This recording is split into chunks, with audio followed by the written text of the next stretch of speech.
Bhilai steel plant സ്ഥിതി ചെയ്യുന്ന സംസ്ഥാനം ഏതാണ്? Welcome to KPSC 2.0.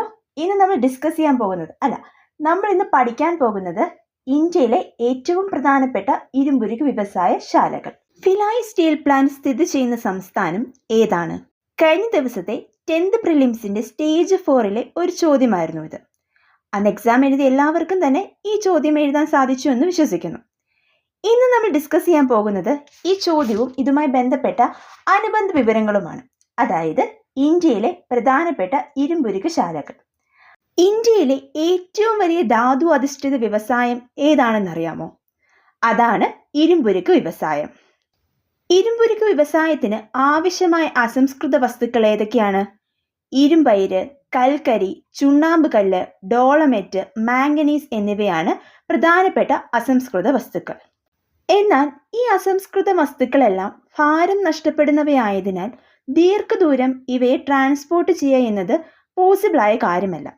അതുകൊണ്ട് തന്നെ ഇരുമ്പുരുക്ക് വ്യവസായശാലകൾ ഈ അസംസ്കൃത വസ്തുക്കളുടെ സ്രോതസ്സുകളുടെ സമീപത്തായിട്ടാണ് സ്ഥിതി ചെയ്യുന്നത്. അതായത് ഇവയെല്ലാം സുലഭമായി ലഭിക്കുന്ന പ്രദേശങ്ങളായ ഛത്തീസ്ഗഡ്, ഒറീസ, ജാർഖണ്ഡ്, പശ്ചിമ ബംഗാൾ എന്നിവിടങ്ങളിലെയാണ് പ്രധാനപ്പെട്ട ഇരുമ്പുരുക്ക് ശാലകൾ സ്ഥിതി ചെയ്യുന്നത്. ഇത് നമ്മളൊരു ഇൻട്രൊഡക്ഷൻ ആയിട്ട് പറഞ്ഞതേ ഉള്ളൂ. ഇനിയാണ് നമുക്ക് പ്രധാനപ്പെട്ട കാര്യങ്ങൾ പഠിക്കേണ്ടത്. സ്വതന്ത്ര ഇന്ത്യയിലെ ആദ്യത്തെ ഇരുമ്പ് വ്യവസായ ശാലകളാണ്, അതായത് പ്രധാനപ്പെട്ട ഇരുമ്പുരുക്ക് ശാലകളാണ് ഭിലായ്, റൂർക്കേല, ദുർഗാപൂർ. ഇവ മൂന്നും രണ്ടാം പഞ്ചവത്സര പദ്ധതിയുടെ സമയത്താണ് സ്ഥാപിതമായത്. പിന്നീടൊന്നാണ് ബൊക്കാറോ. ഇത് മൂന്നാം പഞ്ചവത്സര പദ്ധതിയുടെ കാലയളവിലാണ് നിലവിൽ വന്നത്. ഈ 4 ഇരുമ്പുരുക്ക് വ്യവസായ ശാലകളാണ് PSC എന്നും ചോദിച്ചു വരാറുള്ളത്. ഭിലായ്, റൂർക്കേല, ദുർഗാപൂർ, ബൊക്കാറോ. ഇവ 4ഉം സ്ഥാപിതമായ വർഷം, സഹകരിച്ച രാജ്യം, ഇവ എവിടെ സ്ഥിതി ചെയ്യുന്നു എന്നത് നമ്മൾ കൃത്യമായി പഠിച്ചിരിക്കണം. അപ്പം നമുക്ക് ഓരോന്നേ വിശദമായി തന്നെ പരിചയപ്പെടാം. ആദ്യമായി നമ്മൾ നോക്കുന്നത് ഭിലായ്. 1959 ഭിലായ് ഇരുമ്പുരുക്ക് വ്യവസായശാല നിലവിൽ വന്നത്. ഇതിന്റെ നിർമ്മാണത്തിനായി സഹകരിച്ച രാജ്യം റഷ്യയാണ്. ഛത്തീസ്ഗഡിലെ ദുർഗ് ജില്ലയിലാണ് ഭിലായ് സ്ഥിതി ചെയ്യുന്നത്. ഈ 3 കാര്യങ്ങളാണ് നമ്മൾ ഓർത്തിരിക്കേണ്ടത്. സ്ഥാപിതമായ വർഷം 1959, സഹകരിച്ച രാജ്യം റഷ്യ, എവിടെ സ്ഥിതി ചെയ്യുന്നു? ഛത്തീസ്ഗഡിലെ ദുർഗ് ജില്ലയിൽ സ്ഥിതി ചെയ്യുന്നു. രണ്ടാമതായി നമ്മൾ പഠിക്കുന്നത് റൂർക്കേല ഇരുമ്പ് വ്യവസായശാലയെക്കുറിച്ചാണ്. 1959 സ്ഥാപിതമായി. നിർമ്മാണത്തിനായി സഹകരിച്ച രാജ്യം ജർമ്മനി. ഒഡീഷയിലെ സുന്ദർഗഡ് ജില്ലയിൽ സ്ഥിതി ചെയ്യുന്നു. രണ്ടാം പഞ്ചവത്സര പദ്ധതിയുടെ സമയത്ത് സ്ഥാപിതമായ അടുത്ത ഇരുമ്പുരുക്ക് വ്യവസായശാലയാണ് ദുർഗാപൂർ. സ്ഥാപിതമായ വർഷം 1962. നിർമ്മാണത്തിനായി സഹകരിച്ച രാജ്യം ബ്രിട്ടൻ. എവിടെ സ്ഥിതി ചെയ്യുന്നു? പശ്ചിമ ബംഗാളിൽ സ്ഥിതി ചെയ്യുന്നു. നാലാമത്തേതാണ് ബൊക്കാറോ. 1964, അതായത് മൂന്നാം പഞ്ചവത്സര പദ്ധതിയുടെ കാലയളവിലാണ് ബൊക്കാറോ ഇരുമ്പ് വ്യവസായശാല നിലവിൽ വന്നത്. റഷ്യയുടെ സഹായത്തോടെയാണ് ബൊക്കാറോ ഇരുമ്പ് വ്യവസായശാല സ്ഥാപിതമായത്. സ്ഥിതി ചെയ്യുന്നത് ജാർഖണ്ഡിൽ. ഇന്ത്യയിലെ പൊതുമേഖലയിലെ ഏറ്റവും വലിയ ഇരുമ്പുരുക്ക് നിർമ്മാണശാല കൂടിയാണ് ബൊക്കാറോ. അപ്പോൾ ഇത് 4ഉമാണ് PSC എപ്പോഴും ചോദിക്കുന്ന പ്രധാനപ്പെട്ട ഇരുമ്പുരുക്ക് വ്യവസായശാലകൾ. നമുക്ക് പെട്ടെന്നൊന്ന് റിവൈസ് ചെയ്യാം. ഭിലായ് സ്ഥാപിതമായ വർഷം 1959, ഛത്തീസ്ഗഡിൽ സ്ഥിതി ചെയ്യുന്നു, സഹായിച്ച രാജ്യം റഷ്യ. റൂർക്കേല 1959 സ്ഥാപിതമായി.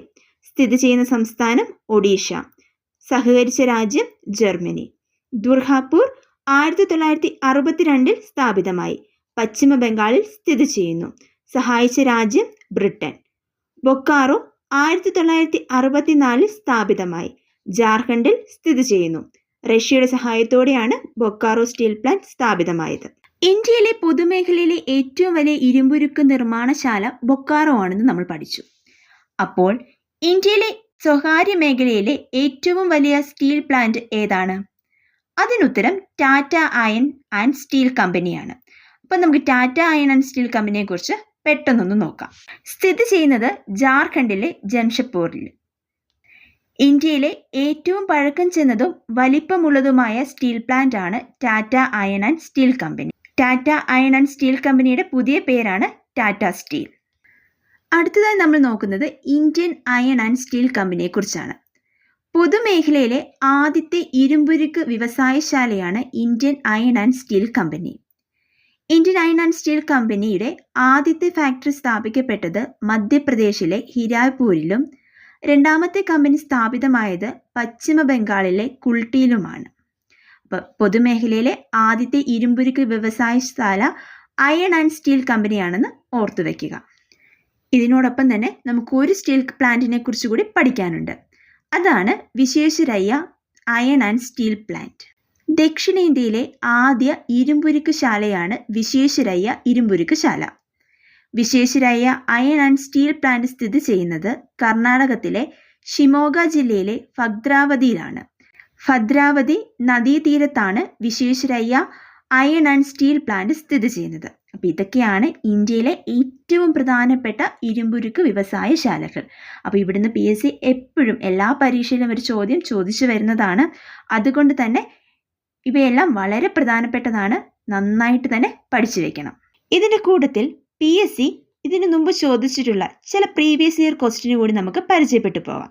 നമ്മൾ പഠിച്ചതൊക്കെ കൃത്യമായി ഓർത്തിരുന്ന് എഴുതാൻ പറ്റുന്നുണ്ടോ അല്ലെങ്കിൽ ഓർത്തെടുക്കാൻ പറ്റുന്നുണ്ടോ എന്ന് നമുക്കൊന്ന് ചെക്ക് ചെയ്ത് നോക്കാം. ആദ്യത്തെ ചോദ്യം, ഇന്ത്യയിലെ ഏറ്റവും വലിയ ധാതു അധിഷ്ഠിത വ്യവസായം ഏതാണ്? നമ്മൾ ഈ വീഡിയോയുടെ ആദ്യം തന്നെ ഇതാണ് പറഞ്ഞു തുടങ്ങിയത്. ഇന്ത്യയിലെ ഏറ്റവും വലിയ ധാതു അധിഷ്ഠിത വ്യവസായം എന്ന് പറയുന്നത് ഇരുമ്പുരുക്ക് വ്യവസായമാണ്. അടുത്ത ചോദ്യം, റൂർക്കേല സ്റ്റീൽ പ്ലാന്റ് നിർമ്മാണത്തിന് ഏത് രാജ്യത്തിൻ്റെ സഹകരണമാണ് ഇന്ത്യക്ക് ലഭിച്ചത്? ശരിയായ ഉത്തരം നമുക്കറിയാം, ജർമ്മനിയുടെ സഹായത്തോടെയാണ് റൂർക്കേല സ്റ്റീൽ പ്ലാന്റ് നിർമ്മിച്ചിരിക്കുന്നത്. അടുത്ത ചോദ്യം, ഇന്ത്യയിലെ ഏറ്റവും പഴക്കം ചെന്നതും വലിപ്പമുള്ളതുമായ സ്റ്റീൽ പ്ലാന്റ് ഏതാണ്? ശരിയായ ഉത്തരം Tata iron and steel company. നമുക്ക് ഒരു ചോദ്യം കൂടി നോക്കാം. ഇരുമ്പുരുക്ക് വ്യവസായത്തിന് പ്രശസ്തമായ ഭദ്രാവതി ഏത് സംസ്ഥാനത്താണ്? ശരിയായ ഉത്തരം കർണാടകയാണ്. കർണാടകയിലാണ് സ്ഥിതി ചെയ്യുന്നത്. അപ്പം നമ്മൾ ഇന്ന് പരിചയപ്പെട്ടത് ഇന്ത്യയിലെ പ്രധാനപ്പെട്ട ഇരുമ്പുരുക്ക് വ്യവസായശാലകളെക്കുറിച്ചും ഇതിനു മുമ്പ് PSC ചോദിച്ചിട്ടുള്ള ചില പ്രധാനപ്പെട്ട ചോദ്യങ്ങളുമാണ്. ഇത് കുറച്ച് ഇമ്പോർട്ടൻ്റ് ആയൊരു പോർഷനാണ്. അതുകൊണ്ട് തന്നെ ആ ഇമ്പോർട്ടൻസ് നൽകി തന്നെ എല്ലാവരും ഈ ഭാഗം പഠിക്കുക. അടുത്ത പരീക്ഷയിൽ ഏത് ചോദ്യം ഇടുന്നു വന്നാലും എഴുതാനായിട്ട് നമുക്ക് പറ്റണം. അപ്പം എല്ലാവർക്കും thank you so much. Thank you for watching.